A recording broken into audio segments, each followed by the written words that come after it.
ఇక స్థానిక ఎంపీ గారు, యూనియన్ మినిస్టర్ గారు మొన్న వారు మాట్లాడుతూ ఉన్నారు. ఏమని మాట్లాడుతూ ఉన్నారు? ఆరోగ్యశ్రీకి డబ్బులు లేవని, పేషెంట్లకు వైద్యం అందించలేమని, నెట్వర్క్ హాస్పిటల్ కి డబ్బులు ఇవ్వలేమని, అందరూ ఆయుష్మాన్ భారత్ కార్డులు తీసుకోవాలని చెప్పి వారు మాట్లాడుతూ ఉన్నారు. అసలు ఇక్కడ నాకు ఒక అనుమానం అనిపిస్తా, కూటమి ప్రభుత్వంలోని ముఖ్యమంత్రి చంద్రబాబు నాయుడు గారు ఏమైనా వారి మనస్సులో ఉన్నటువంటి మాటల్ని మరి ఈ మంత్రుల ద్వారా ఏమన్నా ఎక్స్ప్రెస్ చేయిస్తున్నారా అనేటువంటి అనుమానం కూడా మాకు కలుగుతా ఉంది. ఏమని? హెల్త్ వాళ్ళకి అంత ప్రయారిటీ కాదని, మరి ఆరోగ్యశ్రీని ఏమైనా వైండప్ చేస్తున్నారనేటువంటి ఒక అనుమానం కూడా మనకు కలుగుతా ఉంది. ఆయుష్మాన్ భారత్ కార్డ్స్ వాళ్ళకు ఉన్నటువంటి టెక్నికాలిటీస్ కావచ్చు, వాళ్ళు మనకు ఇస్తున్నటువంటి దీని ప్రకారం మనం చూస్తున్నట్టయితే 60 లక్షల మంది కుటుంబాలకు ఆయుష్మాన్ భారత్ కార్డు వర్తిస్తుంది మన రాష్ట్రంలో. ఆరోగ్యశ్రీ మీరు చూసినట్టయితే ఆరోగ్యశ్రీలో 1,42,00,000 కుటుంబాలకు ఈరోజు ఆరోగ్యశ్రీ మన రాష్ట్రంలో వర్తిస్తుంది. అంటే 90% of the families in the state of Andhra Pradesh కి ఆరోగ్యశ్రీ అనేది వర్తిస్తుంది. మరి 60 లక్షల మందికే వర్తించేటువంటి ఆయుష్మాన్ భారత్ కార్డ్స్ ని అందరూ తీసుకోవాలి, దాన్నే వాడుకోవాలంటే 60 లక్షల మందికే వర్తించేటువంటి ఈ ఆయుష్మాన్ భారత్ కార్డ్స్ మరి మిగతా వాళ్ళ పరిస్థితి ఏంటి? వాళ్ళకి ఏమైనా సమస్య వస్తే ఎక్కడికి పోవాలి? వాళ్ళకి ఏం వర్తించాలి అప్పుడు? అలాగే ఆరోగ్యశ్రీలో మనము 3,257 ప్రొసీజర్స్ కి మనం కవర్ చేస్తాం ఆరోగ్యశ్రీలో. మరి ఆయుష్మాన్ భారత్ 1949 అంటే 2,000 కన్నా తక్కువ ప్రొసీజర్స్ ఉన్నటువంటి ఆయుష్మాన్ భారత్ ని మీరు వాడుకోండి అని చెప్పి చెప్తా ఉన్నారు. మరి ఈ 3,257 ప్రొసీజర్స్ మనం ఆరోగ్యశ్రీలో కవర్ చేస్తున్నటువంటి ఈ మిగతా ప్రొసీజర్స్ అంటే ఈ 2,000కు పైగా ఉన్నటువంటి మన దగ్గర ఉన్నటువంటి ఆరోగ్యశ్రీలో ఉన్నటువంటి 3,257 ప్రొసీజర్స్ లో ఉన్నటువంటి ప్రొసీజర్ ఏదన్నా ఈ రాష్ట్ర ప్రజలకు అవసరం అయితే ఎక్కడికి పోవాలి? ఎవరు బాధ్యత తీసుకుంటారు? ఎవరు బాధ్యత వహించాలి? అలానే ఆరోగ్యశ్రీ పరిధి 5 లక్షలు ఉన్నటువంటి ఆరోగ్యశ్రీ పరిధిని మా ముఖ్యమంత్రి గారు ఏ పేదవాడికి ఈ రాష్ట్రంలో భారం అవ్వకూడదు, ఎవరికి కూడా అవుట్ ఆఫ్ పాకెట్ ఎక్స్పెండిచర్ అవ్వకూడదు అని చెప్పి ఒక ముందు చూపుతో ఒక గొప్ప ఆలోచన చేసి ఆ కుటుంబంలో ఆ పేదవాడికి ఆ కష్టం వస్తే నాది బాధ్యత అని చెప్పి జగన్మోహన్ రెడ్డి గారు ఆ బాధ్యత తీసుకొని 5 లక్షలు ఉన్నటువంటి పరిధిని 25 లక్షల వరకు కూడా పెంచినటువంటి ఘనత జగన్మోహన్ రెడ్డి గారి ప్రభుత్వానికి దక్కింది. దాన్ని మేము అమలు చేశాం. మరి ఈ రోజున ఆయుష్మాన్ భారత్ మీరు చూసినట్టయితే 5 లక్షల వరకే ఇస్తుంది లిమిట్. మరి ఏదైనా ఒక ప్రజలకి ఆ ప్రొసీజర్ కి లిమిట్ ఎక్సీడ్ అయితే 5 లక్షల కన్నా మించి ఎక్సీడ్ అయితే ఎక్కడికి పోవాలి? ఎవరిని అడగాలి? ఎవరు బాధ్యత తీసుకుంటారు? ఆయుష్మాన్ భారత్ సంవత్సరానికి ఆయుష్మాన్ భారత్ లో ఎంత ఇస్తారు? బడ్జెట్ సుమారు 300 కోట్లు సంవత్సరానికి ఇస్తారు. ఆరోగ్యశ్రీ బడ్జెట్ ఎంత? సంవత్సరానికి ఎంత ఖర్చు చేస్తాం మనము? 3,000 కోట్లు ఖర్చు చేస్తాం. 3,000కి ఈ సంవత్సరం అయితే 3,500 కోట్ల వరకు కూడా మనం ఖర్చు చేస్తా ఉన్నాం. అంటే 10% ఆఫ్ ఆరోగ్యశ్రీ ఆయుష్మాన్ భారత్ లో వాళ్ళు ఇస్తున్నారు. 300 crores ఎక్కడ?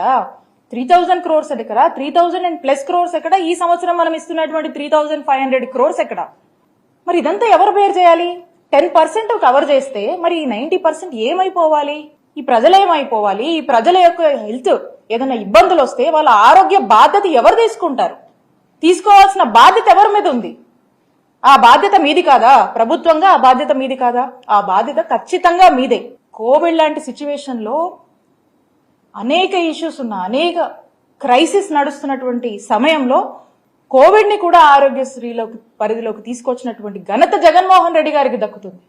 దేశమంతా కూడా ఈ పాండమిక్ వల్ల అనేక ఇబ్బందులు పడుతున్నప్పుడు కూడా మన రాష్ట్రంలోని ప్రజల్ని కంటికి రెప్పలా కాపాడుకున్నటువంటి నాయకత్వం వహించినటువంటి నాయకుడిగా జగన్మోహన్ రెడ్డి గారికి ఈ రాష్ట్ర ప్రజల్లో ఆ యొక్క గుర్తింపు ఉంది. ఈ రోజున మరి ఈ విధంగా మీరు మాట్లాడుతూ ఉన్నారు. అలాగే ఆరోగ్య ఆసరా ఇది ఎవరికైనా ఆరోగ్యశ్రీలో ఉన్నటువంటి ప్రొసీజర్స్ లో ఒక సర్జరీ అయినాక వాళ్ళు రికవరీ పీరియడ్ అని ఉంటుంది.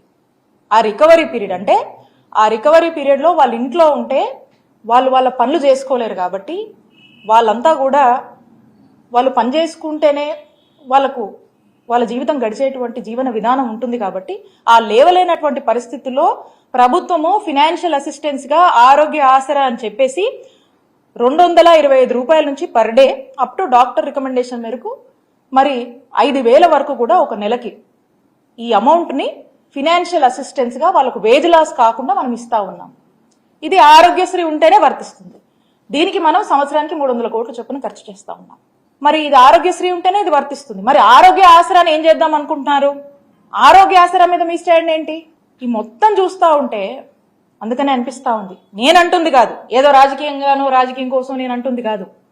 ఇవన్నీ కూడా మేము చేశాం, మనసు పెట్టి చేశాం. ఒక మనసున్న నాయకుడు ఈ రాష్ట్ర ప్రజలకు ఏ కష్టం వచ్చినా కూడా అది నా బాధ్యత, ఏ పేదవాడు ఒక ఆరోగ్య సమస్యతో ఇబ్బంది పడినా అది నా బాధ్యత అని భావించి జగన్మోహన్ రెడ్డి గారు నిరంతరం పరితపించి ఎంత కష్టమైనా సరే అనేక ఇష్యూస్ ఉన్నా, ప్రయారిటీస్ ఇంకా ఉన్నా కూడా ఏదైతే ఇందాక మనం మాట్లాడుకున్నామో ఏ దేశానికైనా హెల్త్ అనేది ఒక టాప్ మోస్ట్ ప్రయారిటీ అని, కానీ మన ఆంధ్రప్రదేశ్ రాష్ట్రంలో జగనన్న ప్రభుత్వానికి ఒక టాపెస్ట్ ప్రయారిటీగా భావించి పేద ప్రజల ఆరోగ్యం కోసం ఎక్కడ కాంప్రమైజ్ కాకుండా ఏ రోజు ఏ సిచ్యువేషన్ అయినా కూడా వాటిని బేర్ చేస్తూ ఎక్కడ కూడా హెల్త్కి తగ్గించకుండా మరి ముందుకు నడిపినటువంటి విధానం ఈ రాష్ట్ర ప్రజలకు తెలుసు. కాబట్టి నేను అడుగుతా ఉన్నాను ఈ మంత్రుల్ని, అలాగే కూటమి ప్రభుత్వంలో ఉన్నటువంటి ముఖ్యమంత్రి గారు, ఆరోగ్యశ్రీ మీద మీ స్టాండ్ ఏంటి? దీని మీద మీరు స్పష్టత ఇవ్వవలసిందిగా మిమ్మల్ని నేను కోరుతా ఉన్నాను. ఈరోజు చెప్తా ఉన్నారు ఆరోగ్యశ్రీలో కూడా ఏదో 1,500 కోట్ల రూపాయలు ప్రభుత్వం ఎగ్గొట్టిందని. ఎవరన్నా విచక్షణ, అసలు ఆలోచన జ్ఞానం కానివ్వండి, లేకపోతే ఒక 5 సంవత్సరాలు ముఖ్యమంత్రిగా చేసిన స్థాయి వ్యక్తి మాట్లాడా అని చెప్పేసి అడుగుతా ఉన్నా నేను. ఒకవేళ 1,500 కోట్లు అప్పు ఉంటే దానికి కారణం ఎవరు? మీరు చేసిన దుష్పరిపాలన 5 సంవత్సరాల ఫలితం కాదా అని చెప్పేసి అడుగుతా ఉన్నా నేను.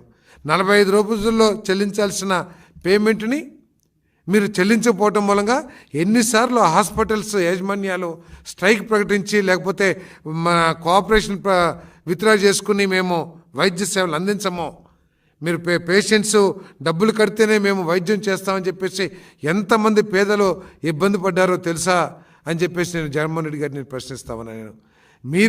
మీరు చేసిన ఆర్థిక అవకతవకల మూలంగా, ఈ రాష్ట్రాన్ని ఆర్థికంగా కుదేలు చేయటం మూలంగా మీరు లక్షల కోట్ల రూపాయలు కాంట్రాక్టర్లకు కానివ్వండి, హాస్పిటల్కి కానివ్వండి, ఆఖరికి భోజనాలు సప్లై చేసిన వాళ్ళకు కూడా మీరు బిల్లులు ఇవ్వలేని దుస్థితిలో ఈ రాష్ట్రాన్ని ముంచిన విషయం వాస్తవం కాదా అని చెప్పేసి అడుగుతామన్నా నేను. రాష్ట్రాన్ని దాదాపు 11 లక్షల కోట్ల అప్పులు ఊబిలోకి దించేసి ఈరోజు పత్తితులాగా 1,500 కోట్లు ఇవ్వలేదు, ఆరోగ్యశ్రీకి డబ్బులు చెల్లించలేదని చెప్పేసి ప్రచారం చేయటం ఎంతవరకు ఆలోచించేయమని చెప్పేసి నేను ఇటువంటి అబద్ధాలని మానుకోమని చెప్పేసి కూడా ఈ సందర్భంగా తెలియజేస్తామని నేను. టీడీపీ, తెలుగుదేశం పార్టీ, చంద్రబాబు నాయుడు గారు, పవన్ కళ్యాణ్ గారు, మోడీ గారు ఈ రాష్ట్రంలో ఆరోగ్య పరిస్థితులు మెరుగుపరచడానికి కట్టుబడి ఉన్నామని చెప్పేసి మనం చేస్తామన్నాను. మరి గతంలో కూడా బీపీఎల్ దిగువనున్న 1,20,00,000 మందికి ఈ పథకాన్ని వర్తింపజేసి 4 ఏళ్లలోనే 5,330 కోట్ల రూపాయలు 12 లక్షల మంది రోగులకి చెల్లించిన ఘనత ఈ తెలుగుదేశం పార్టీ ప్రభుత్వం నుంచి కూడా నేను మనవి చేస్తాను. అంతేకాకుండా అనేకమైన వినికిడి లోపం ఉన్న వాళ్ళకి కాక్లియర్ ఇంప్లాంటేషన్ కానివ్వండి, గుండె ఊపిరితిత్తులకు సంబంధించి 6 లక్షల మందికి, మూత్రపిండ మార్పిడి లాంటి వాళ్ళకి 3.5 లక్షల మందికి మరి వైద్య సేవలు ఉచితంగా అందించిన ఘనత ఈ ప్రభుత్వాన్ని కూడా మనం చేస్తామని నేను. అంతేకాకుండా క్లెయిమ్ అందంగానే, అంటే వైద్యం చేయగానే హాస్పిటల్స్ పంపించే క్లెయిమ్స్ ఏదైతే ఉంటాయో 70% క్లెయిమ్స్ని వెంటనే చెల్లించిన ఘనత గత చరిత్ర తెలుగుదేశం పార్టీది, చంద్రబాబు నాయుడు గారిది అని చెప్పేసి కూడా ఈ సందర్భంగా నేను తెలియజేస్తామని నేను. మరి ఇప్పుడు గతంలో జగన్మోహన్ రెడ్డి గారి ప్రభుత్వం ఒకసారి ఆలోచించేయండి, ఎన్నిసార్లు ఈ రాష్ట్రంలో ఆసుపత్రులు మేము ఆరోగ్యశ్రీ సేవల్ని అందించలేము అని చెప్పేసి మరి ఈ సేవలను ఆపేసి ఒకసారి ఆలోచించమని చెప్పేసి మనం చేస్తాను. మీ చేతకాని తలం మూలంగా ఎంతమంది పేదలు ఈ ఆరోగ్యశ్రీ కింద వైద్య సేవలు కోల్పోయారో కూడా ఒకసారి ఆలోచించమని చెప్పేసి మనం చేస్తాను. మరి ఇటువంటి అబద్ధాలని ప్రచారం చేయటానికి పూనుకునే కంటే మీ పత్రిక ఉంది కదా అని చెప్పేసి దాంట్లో అబద్ధాలు ప్రచారం చేసి గోబెల్స్ ప్రచారం చేసే కంటే మీకు దమ్ముంటే, మీ పరిపాలనలో ఈ రాష్ట్ర ప్రజలకి మెరుగైన పరిపాలన అందించామని చెప్పేసి నమ్మకం ఉంటే, ఈ రాష్ట్రాన్ని ఏదైతే చంద్రబాబు నాయుడు గారు సోదాహరణంగా పూర్తి ఎవిడెన్స్తో సహా ఆధారాలతో సహా ప్రతి డిపార్ట్మెంట్లో ఎంత బకాయిలు పెట్టారు, ఎంత నష్టం చేశారు, మీ పరిపాలన మూలంగా ఈ రాష్ట్రానికి ఎంత నష్టం చేకూరిందని ఆధారాలతో సహా చెప్తున్నారో, మీకు దాని మీద ఏమైనా అభ్యంతరాలుంటే దమ్ముంటే అసెంబ్లీకి రమ్మని చెప్పేసి కూడా సాక్షాత్తు ముఖ్యమంత్రి గారే ఛాలెంజ్ చేశారు. మీకు ఇప్పటికైనా సరే ఇటువంటి అబద్ధాలు ప్రచారం చేసే కంటే అసెంబ్లీకి వచ్చి మీ వాదన ఏముందో, లేకపోతే మీరు చేసిన ఘనమైన పనులు ఏమున్నాయో, ఈ రాష్ట్రాన్ని ఏ విధంగా మీరు మేలు చేశారో, లేకపోతే ఏ విధంగా ఈ రాష్ట్రం దుర్గతి పాలైందో చర్చించడానికి ప్రభుత్వం అసెంబ్లీ వేదికగా సిద్ధంగా ఉందని చెప్పేసి కూడా మనం చేస్తూ, తప్పకోకుండా ఏదైతే ప్రజలు తిరుగులేని తీర్పుతో ఈ ప్రభుత్వం మీద, ముఖ్యంగా చంద్రబాబు నాయుడు గారు, పవన్ కళ్యాణ్ గారు, మోడీ గారి నాయకత్వం మీద నమ్మకం ఉంచారో, ఆ నమ్మకాన్ని నిలబెట్టుకోవడానికి మేమందరం కూడా అహర్నిశలు కష్టపడతామని చెప్పేసి